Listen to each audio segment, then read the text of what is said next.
بجائے ان کو شکایت لینے کے فوراً ایکشن ہونا چاہیے، پرچہ ہو کے اس کو گرفتار ہونا چاہیے تھا. اب وہ حکومت وقت بھی وہی ہے اور وہ سرکار کے طور پر وہی ایکٹ کر رہی ہے. حکومت وقت اور سرکار میں جو فرق ڈال دیا ہوا نا، یہ بڑا ڈینجرس ہے اور اس کو ٹھیک ہونا چاہیے. میں نے تو اس لیے مطالبہ کیا چیف جسٹس آف پاکستان جناب چیف جسٹس گلزار صاحب سے کہ وہ اس کا خود نوٹس لیں، جو کہ صوبائی حکومتوں میں وفاقی حکومت کا رول کوئی نہیں ہے. 18ویں ترمیم کے بعد لا اینڈ آرڈر کی ساری جو ہے وہ صوبائی حکومتوں کے پاس ہے، اور صوبائی حکومت وہ پہلے آلریڈی خلاف ہے ان کے. اب سرکار تو بہرحال سوئی ہوئی ہے جی سارے معاملے. اچھا ذرا تھوڑا سا دوسرا ایشو ذرا لاہور آ جاتے ہیں. لاہور میں کل ہم نے دیکھا، خبر آئی کہ جناب 3 ججز کو ٹرانسفر کر دیا گیا جو کہ بڑے ہی امپورٹنٹ کیسز نیب کے سن رہے تھے. تو chief justice Lahore high court صاحب جو ہیں انہوں نے اپنی صوبدیدی اختیارات کو استعمال کرتے ہوئے ان کو ٹرانسفر کر دیا اور بھیجا بھی ہے ساؤتھ پنجاب میں. تو اب یہ جو معاملات ہیں اگرچہ ان کا رائٹ ہے، لیکن یہ نہیں دیکھنا چاہیے تھا کہ وہ ایک کیس جو امپورٹنٹ کیسز کو دیکھ رہے ہیں، اب کوئی نیا آئے گا اس کو پھر ٹائم لگے گا، اس کے تفصیلات میں جانا پڑے گا. یہ کیا ہو کیا رہے؟ دیکھیں عموماً طور پر یہ بنیادی طور پر جو نیب ہے یہ وفاقی ادارہ ہے، تو وفاقی اداروں کے ریپیٹریٹیشن کے حوالے سے یہ ججز لائے جاتے ہیں اور ہوتے انہی کوٹوں کے حوالے سے ہے. ٹھیک ہے نا جی. اور کمال ہے کہ یہ ابھی ان کے 3 سال پورے نہیں ہوئے تھے اور یک جنبش قلم سے باقاعدہ انہیں ٹرانسفر کر دینا، یعنی اصولی طور پر دیکھیں باتیں تو بہت سی ہوتی ہیں. ابھی ریسنٹلی موجودہ چیف جسٹس صاحب کے اپنا داماد کے حوالے سے باتیں ہو رہی تھی، ان کا تعلق شاید کسی سیاسی جماعت سے ہے، پتہ نہیں ہے، مجھے نہیں پتا اس بارے میں، لیکن یہ باتیں بہت سی اٹھائی جا رہی ہیں اور ہوا میں یہ باتیں اب ساری آ رہی ہیں. پھر ان کا ٹرانسفر کر کے آپ نے ابھی ان کا جو دن ہے ان کے وہ دن پورے ہونے چاہیے تھے، 3 سال کا ٹینیور تھا وہ آنا چاہیے تھا، اور اب جگہ بھی خالی، یعنی غالباً ان کی جگہ تعینات بھی کوئی نہیں کیا، تو وہ ٹرائل ڈیلے بھی ہو سکتے ہیں سارے معاملے میں.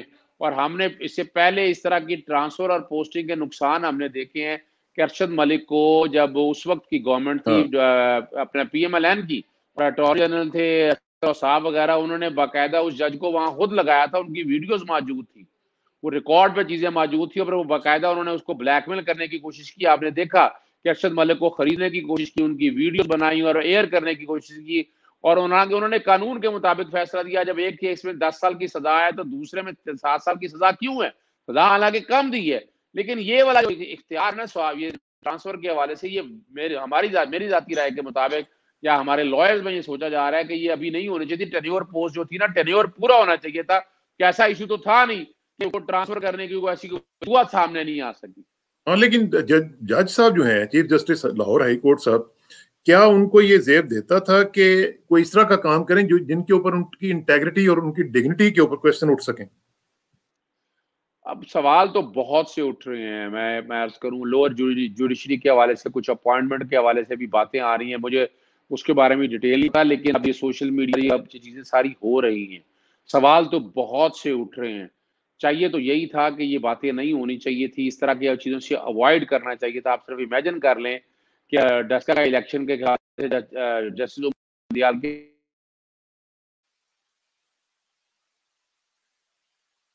یہ آپ کا کنیکشن جو ہے جی، کین یو ہیئر می؟ وہ جو کیمپین چلی، وہ کیمپین کتنی ڈینجرس تھی. آپ کو آواز آ رہی ہے؟ میرا خیال ہے کہ کنیکشن لوز ہوا ہے، اور میں چاہوں گا کہ اظہر صاحب ذرا کوشش کریں کہ دوبارہ اس کو ریفریش کر کے دوبارہ آ جائیں، کیونکہ یہ معاملات جو ہیں مجھے سمجھ نہیں آتی کہ ہماری عدلیہ جو ہے، ایک طرف ہم کہتے ہیں کہ ہماری عدلیہ جو ہے وہ کام نہیں کر رہی ہے، آزاد نہیں ہے، تو جب ان کو آزادی دی جاتی ہے تو پھر ان کے اوپر کوسچن اس طرح کے اٹھنے شروع ہو جاتے ہیں کہ جس طرح کے کام کرتے ہیں، جس سے لوگ جو ہیں وہ پھر ظاہر ہے کوسچن تو اٹھائیں گے. آپ نے ایک جج کی ٹرانسفر کر دی، بلکہ 3 ججز کی ٹرانسفر کر دی جن کی ابھی ٹائم تھا، اور وہ بڑے امپورٹنٹ کیسز سن رہے ہیں، اور اس وقت قوم جو ہے وہ ایک شدید ایک متذبذب حالت میں ہے کہ جہاں کہ وہ چاہتی ہے کہ لوگوں کے جو کیسز ہیں ان کے فیصلے آئیں، جو کرپٹ ہیں ان کی پروسیکیوشنز ہوں، جو کرپٹ ہیں ان کو سزائیں ملیں. تو اس صورتحال میں اگر اس طرح کے جو کوسچنز ہیں وہ ایڈریس نہیں ہوں گے تو پھر مسائل زیادہ بڑھیں گے. اظہر صاحب از بیک. جی اظہر صاحب، سوری وہ میرا خیال ہے کنیکشن کٹ گیا تھا. بیچ میں دیکھیے بنیادی طور پر اس طرح کی باتیں تو ہونی نہیں چاہیے. آپ نے پچھلے دنوں جب ڈسکا کے حوالے سے، حالانکہ آر او نے یہ بات کہی تھی، آر او کی کیمپین کے کانٹیکس میں جب کہا گیا کہ ابتدا جو ہے پی ایم نے بڑی گھٹیا ایک کیمپین چلی گئی تھی جسٹس عمر تابع دیال صاحب کے خلاف. آج انہوں نے اس کا اظہار بھی کیا, ہیئرنگ میں بھی ہم ڈسکس کریں گے بات کو سامنے رکھتے ہوئے.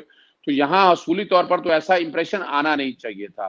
ایسا امپریشن جو آنا ہے یہ یعنی مثال کے طور پر ٹی وی چینل کے اوپر یہ باتیں بھی آ گئیں, یہ بھی ہم سن رہے تھے کہ حمزہ کی ضمانت اگر ہوئی ہے تو اس پہ بڑا برہمی کا اظہار کیا ہے میاں نواز شریف نے, اور جو سینیٹر ہیں ان کے اپنے قریبی اس کے ذریعے پیغام بھجوایا ہے جن کو بھجوانا تھا کہ آپ نے یہ کیا کر دیا ہے اور ان کی ضمانت کیوں ہو گئی ہے. تو یہ ایک وہ پرانا طریقہ کار جو ہے نا, وہ بہت عرصے سے وہ جو گاڈ فادر یا سیزل مافیا کے کانسیپٹ میں اس طرح کی باتیں ہم سنتے آ رہے ہیں.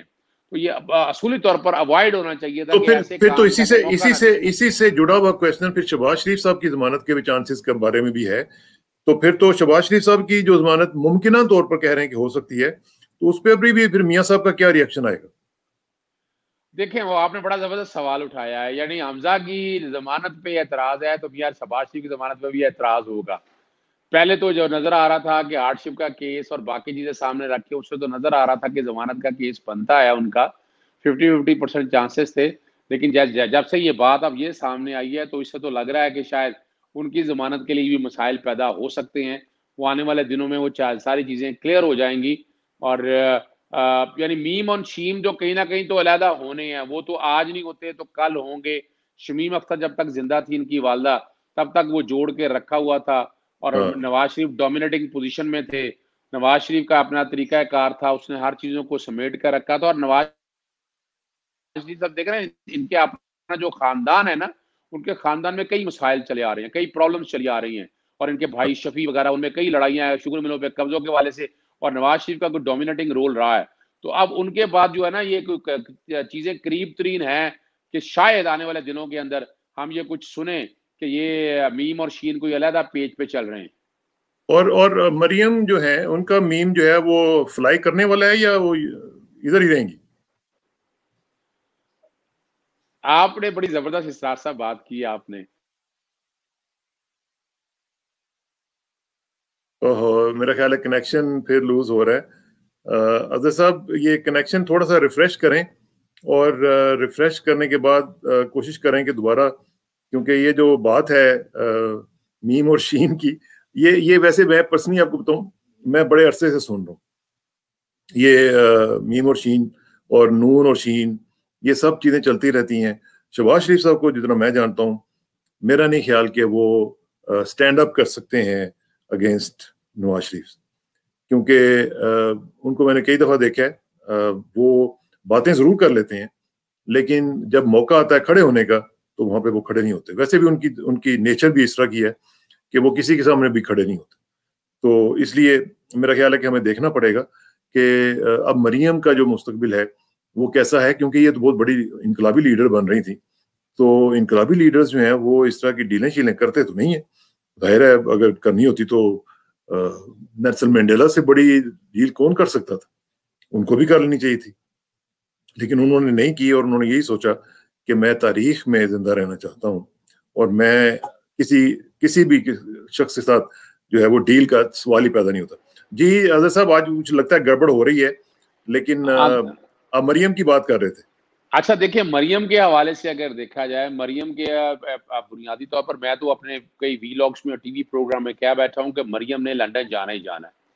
اس کی 2-3 وجوہات ہیں, اور وہ کوشش اس لیے کرتے رہے کہ وہ پورا آپ کو پتا ہے ڈاکٹر عدنان بھی وہاں سے امپورٹ ہو کے ایکسپورٹ ہو کے پاکستان کے اندر وہ پہنچ چکے ہیں, اور وہ اپنی جادوگری دکھانے کے لیے آئے ہیں.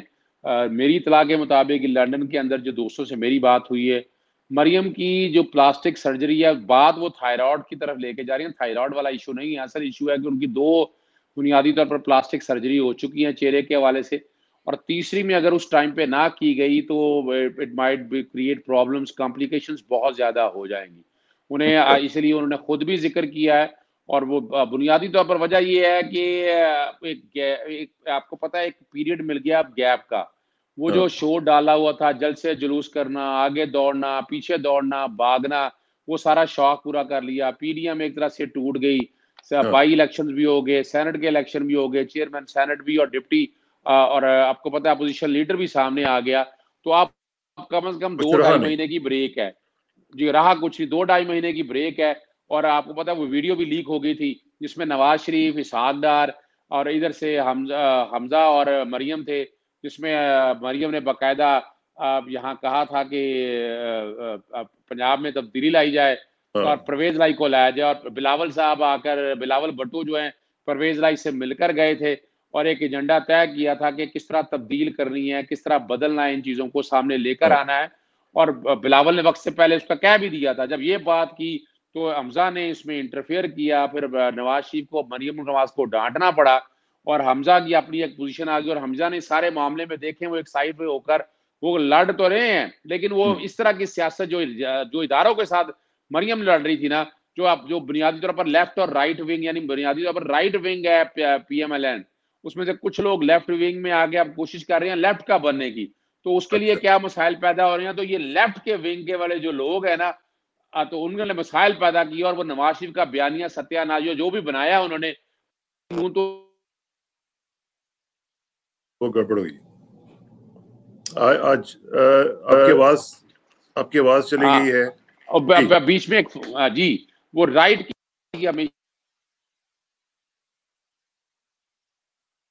جی اظہر صاحب آپ کی آواز کٹ رہی ہے جی، آپ کی آواز جو ہے وہ نہیں آ رہی، آپ کی آواز میوٹ ہو گئی ہے، آپ کی آواز میوٹ ہے. نہیں اظہر صاحب،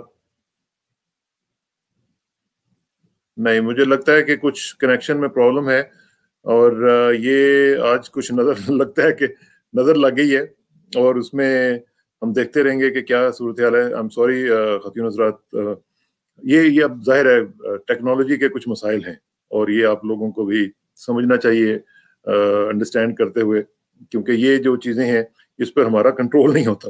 ہم کوشش کرتے ہیں کہ شروع کرنے سے پہلے کنیکشن کو چیک کریں، جب وہ ٹھیک ہوتا ہے تو پھر ہم کرتے ہیں، لیکن کئی دفعہ درمیان میں بھی جا کے گڑبڑ ہو جاتی ہے. Here he comes back again. جی آج لگتا ہے کچھ سازش ہو رہی ہے، پی ایم ایل این آپ کے خلاف سازش کر رہی ہے. یعنی بنیادی طور پر لگ یہی رہا ہے کہ کہیں نہ کہیں سازش ہو رہی ہے اور باقاعدہ یعنی اب یہ ان کے پاس دیکھیں یہ ٹیکنالوجی ہے، طریقہ کار تو ہے آن لائٹر سائڈ. یہ بنیادی طور پر پی ایم ایل این جو ہے نا یہ رائٹ کی پارٹی کہلاتی تھی، اسٹیبلشمنٹ نہیں پالا اس کو، ہر ایک کو پتا ہے. اور یہ اب آج کل اصل میں لیفٹ کی پارٹی بننے کی کوشش کر رہے ہیں اور کوشش کر رہے ہیں کہ ایک اس طریقے کے حوالے سے چونکہ باہر سے ایجنڈا لبرل بن رہے ہیں، سو کالڈ لبرل. اور بلکہ وہ براڈ شیٹ کی جو رپورٹ آئی ہے اس میں ان سو کالڈ انٹلیکچوئل کا عائشہ صدیقہ کا ذکر بھی کیا ہوا ہے. تو یہ تو ان کی وہ جو فلم ہے نا اب چلنے والی نہیں ہے، اب تیاریاں ہو رہی ہیں، ایسا ان تر جانا ہے، دن رہ گئے تھوڑے، بنیادی طور پر یہ جانے والے ہیں باہر اور کوشش کر رہی ہیں حالات ایسے بن جائیں. لیکن مجھے نہیں لگتا کہ عمران خان یا ان کی کابینہ ان کو اس دفعہ باہر جانے دے. اچھا ابھی آپ نے ذکر کیا براڈ شیٹ کا، اظہر صاحب براڈ شیٹ پہ بھی ذرا بات کر لیتے ہیں.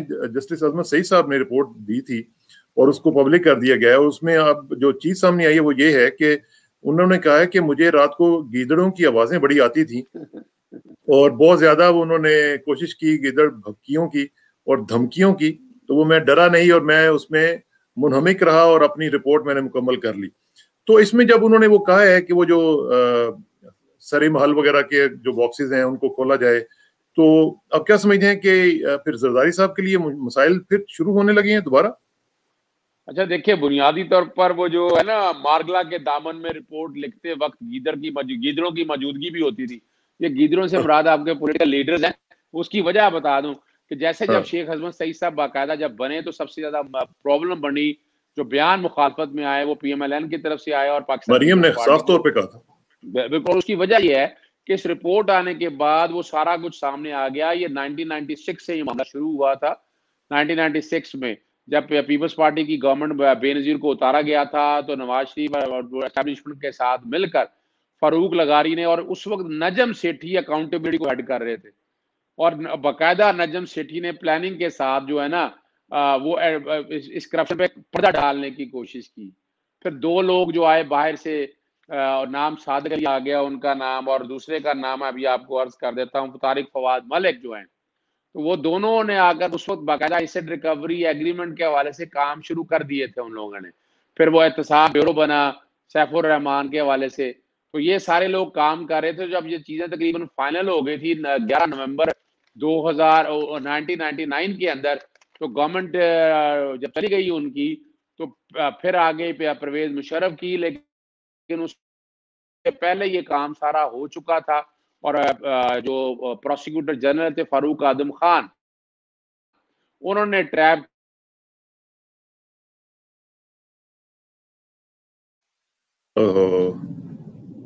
آج چلنے نہیں دیا جا رہا کنیکشن ہمارا، لیکن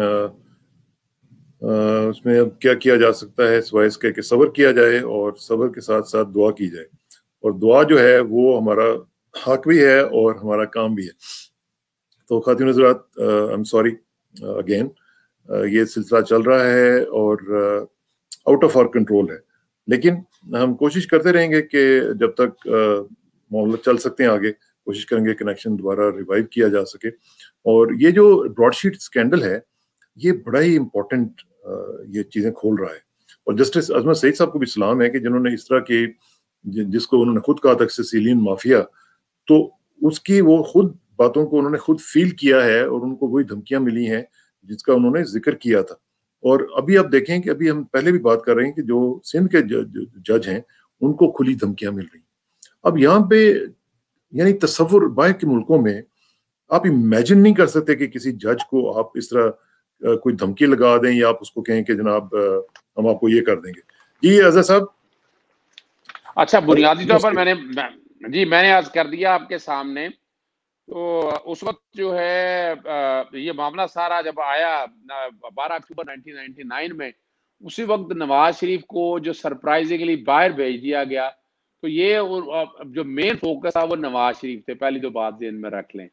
نواز شریف اور نواز شریف NRO لے کے ایسے نہیں گئے تھے، وہ نواز شریف کے یہ چیزیں ساری اگر سامنے رکھیں تو ان کی جائیدادیں ساری ٹریس ہو چکی تھی اس وقت بھی، لیکن انہوں نے، اور آپ کو پتا ہے کہ یہ گورنمنٹ، اور جس طرح اس ایگریمنٹ یہ بند کیا گیا، بند ہونے کے بعد موجود کئی گورنمنٹس آپ کے سامنے موجود ہیں، PMLN-Q کی گورنمنٹ رہی، پھر پیپلز پارٹی کی رہی، PMLN کی رہی، ان سب نے براڈ شیٹ کو سائڈ پہ رکھا اور اس پہ سود پڑتا رہا، انٹرسٹ پڑتا رہا۔ اب جب انکوائری رپورٹ سامنے آئی ہے تو آصف علی زرداری صاحب کے لیے بھی، اور واجد شمس الحسن جو 12 کارٹن لے کر گئے تھے اپنا سوئٹزرلینڈ سے آئے، اور وہ بھی برآمد تو ہوئے ہیں نیب کے اندر سے، پتہ نہیں اب اس کے اندر وہ ریکارڈ ہے بھی یا نہیں ہے، لیکن آصف علی زرداری کے لیے مسائل بڑے پیدا ہو سکتے ہیں۔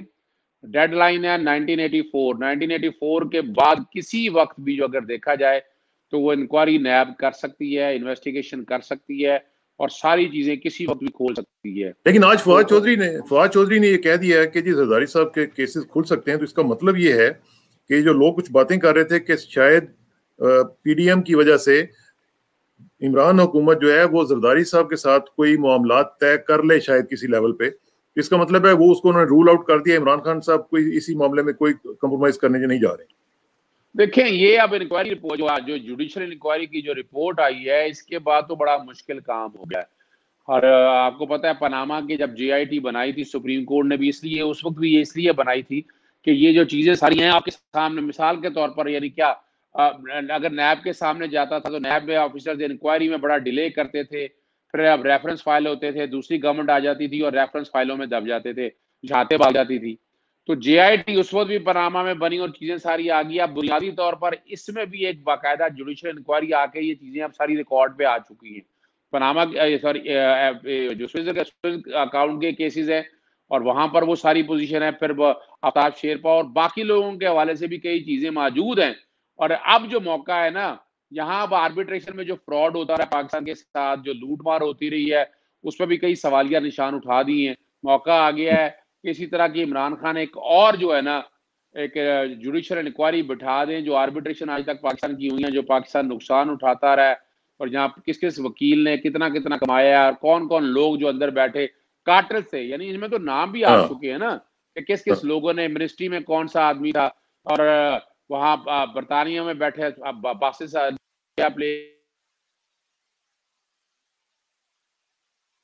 نہیں، یہ آج گڑبڑ ہو رہی ہے اظہر صدیق صاحب، I'm sorry جی اس میں اب آپ کو آواز آ رہی ہے؟ جی مجھے آواز آ رہی ہے، بیچ میں کال آ گئی تھی، I'm sorry، جو کہ میں اس والے فون سے میں ریکارڈنگ نہیں کرتا، وہ دوسرے فون پہ میرے اپلوڈ ہو رہی ہے، جو کہ کالز بہت آتی ہیں تو یہ تو کیا فون نہیں تھا دوسرا. تو یہ پرابلم آ رہی ہے. ناظرین سے معذرت خواہ ہیں اس بارے میں, لیکن اب چیزیں کئی بوائل ڈاؤن ہو کے کلیئر ہو چکی ہیں.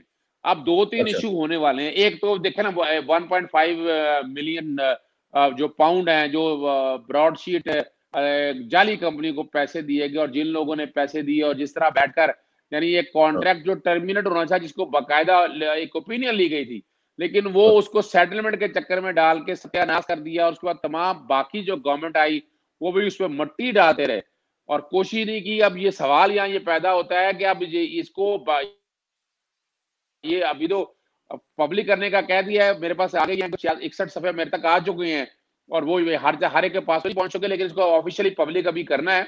اس کے بعد سیکشن 18 کے تحت نیب کو باقاعدہ کمپلینٹ بھجوائی جائے جس میں سوئز اکاؤنٹ اور باقی جو معاملے بھی ہیں سارے 1.5 ملین ڈالر والا معاملہ, ملین پاؤنڈ والا معاملہ بھی, اور یہ ساری چیزیں انکوائری اور جو مس یوز آف اتھارٹی اس میں نیب انکوائری کر سکتی ہے.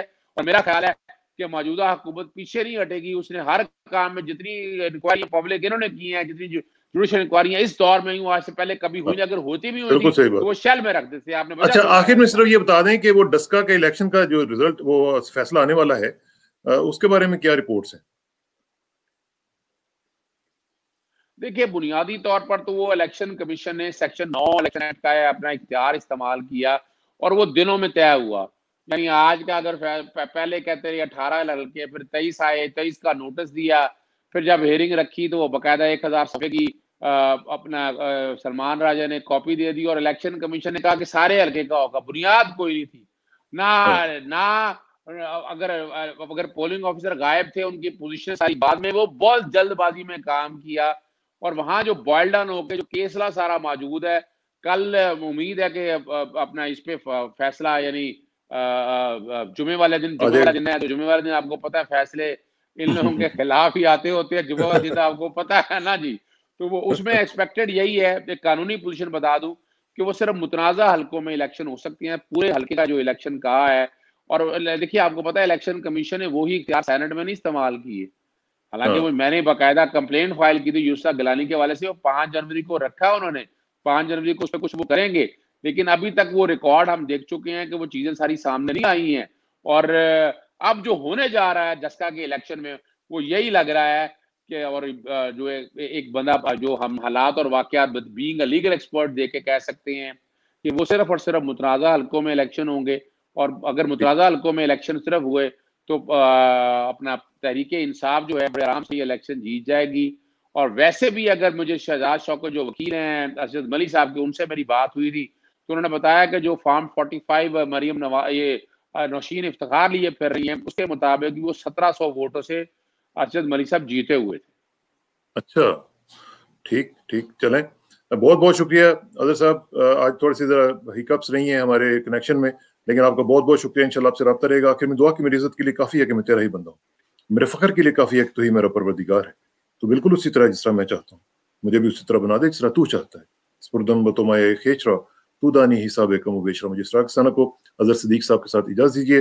جلدی ملاقات ہوگی انشاءاللہ. اللہ حافظ.